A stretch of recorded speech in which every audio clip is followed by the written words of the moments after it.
Olá, irmãs, irmãos, que a paz do Senhor esteja com todos. Nós estamos aqui para travar mais uma passagem do Evangelho. Dessa feita é uma passagem lindíssima do Evangelho de João, o versículo 14. Há muitas moradas na casa de meu Pai. Não se turbe o vosso coração. Credes em Deus, crede também em mim. Há muitas moradas na casa de meu Pai. Se assim não fosse, eu já vos teria dito, pois me vou para vos preparar o lugar.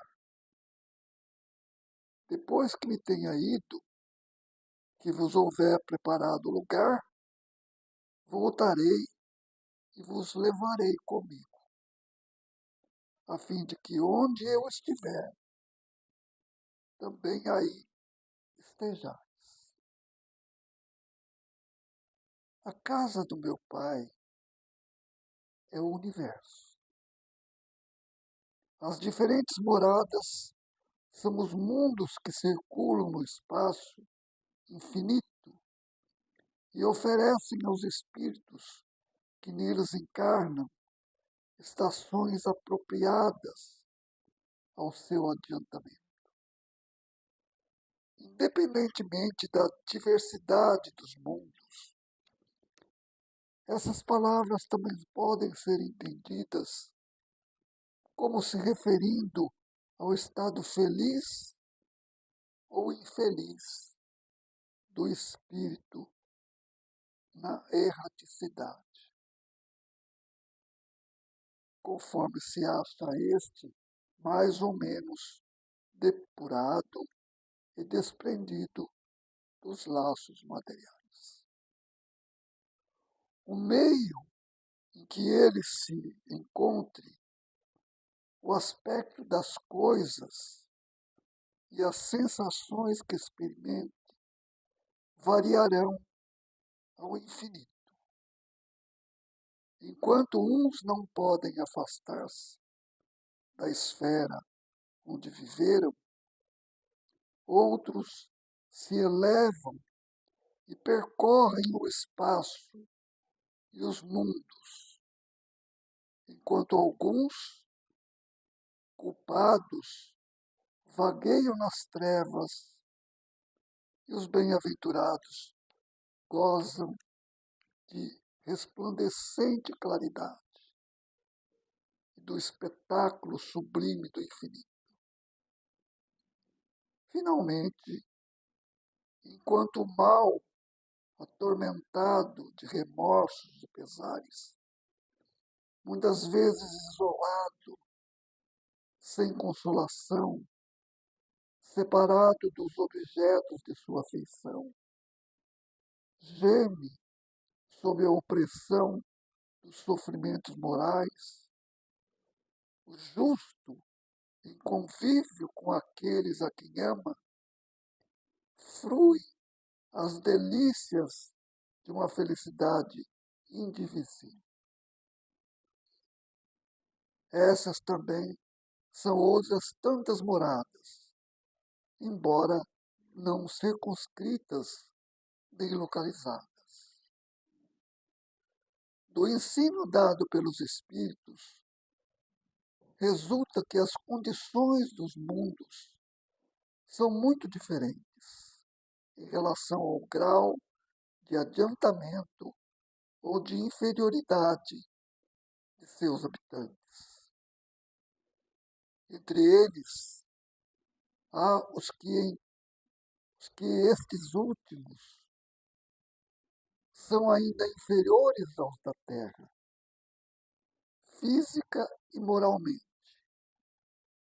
Outros da mesma categoria que o nosso e outros que lhes são mais ou menos superiores sob todos os aspectos. Nos mundos inferiores, a existência é toda material. As paixões reinam, soberanas.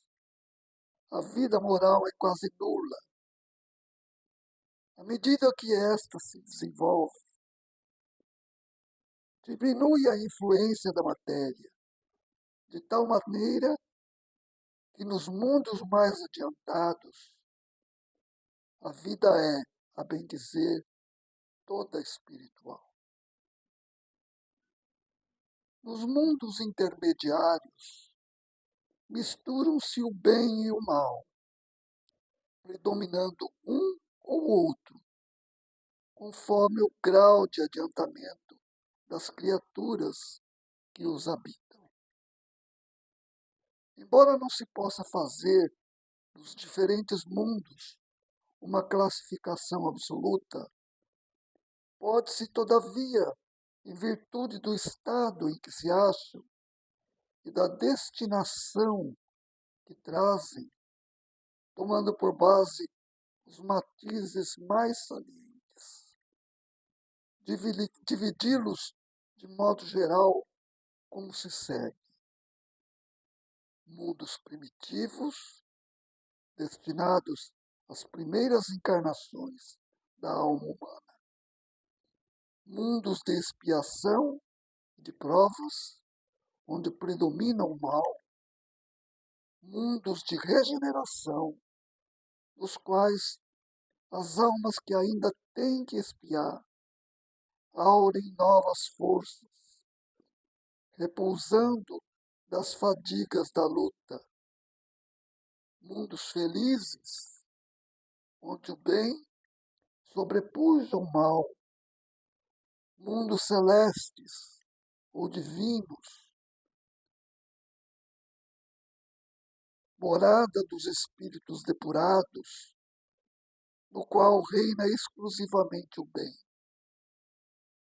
A Terra pertence à categoria dos mundos de expiação e de provas, razão por que aí o homem está exposto a tantas misérias. Os espíritos que encarnam em um mundo não se acham presos a ele indefinidamente, nem nele realizam todas as fases do progresso que lhes cumpre percorrer para atingir a perfeição. Quando em um mundo eles alcançam o grau de adiantamento que esse mundo comporta, passam para outro mais adiantado e assim por diante, até que cheguem ao estado de espíritos puros. São outras tantas estações, em cada uma das quais eles encontram elementos de progresso proporcionais ao seu adiantamento. Para os espíritos, é uma recompensa passarem a um mundo de ordem mais elevada, como é um castigo prolongarem-se, prolongarem a sua permanência em um mundo infeliz, ou serem relegados para outro ainda mais desventurado do que aquele que são forçados a deixar, quando se abstinaram do mal.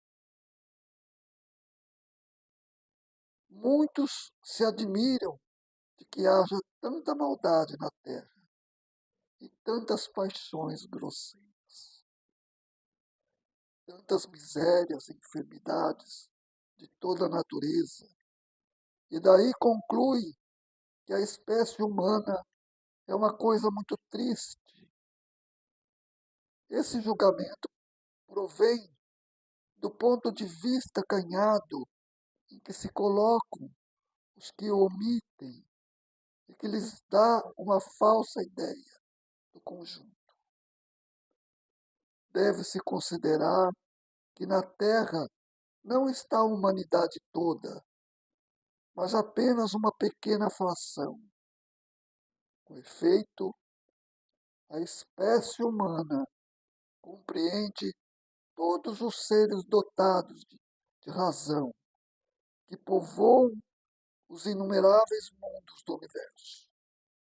Ora, que é a população da Terra em face da população total desses mundos? Muito menos que a de um lugarejo em relação à de um grande império. A situação material e moral da humanidade terrena nada tem que espante, desde que se leve em conta a destinação da Terra e a natureza dos seres que a habitam. Faria dos habitantes de uma grande cidade ideia completamente falsa quem os julgasse pela população de seus bairros mais ínfimos e sórdidos. Num hospital só se vêem doentes e estropiados. Numa penitenciária vêem-se reunidas todas as torpezas, todos os vícios. Nas regiões insalubres, a maioria dos habitantes são pálidos, franzinos e enfermiços. Pois bem, figure-se a Terra como um subúrbio, um hospital, uma penitenciária, uma região insalubre, pois ela é simultaneamente tudo isso. E compreender-se-á porque as aflições sobrepujam os prazeres, já que não se mandam para o hospital os que se acham com boa saúde, nem para casas de correção os que não praticaram mal algum, visto que nem os hospitais, nem as casas de correção são lugares de delícias. Ora, assim como numa cidade, a população não se encontra toda nos hospitais ou nas prisões. Também na Terra não está a humanidade inteira. Do mesmo modo que saímos do hospital quando estamos curados e da prisão quando cumprimos a pena, o homem deixa a Terra por mundos mais felizes quando está curado de suas enfermidades morais. É lindíssima essa passagem do Evangelho. E nos próximos 3 ou 4 vídeos, vamos comentar o pensamento dos espíritos.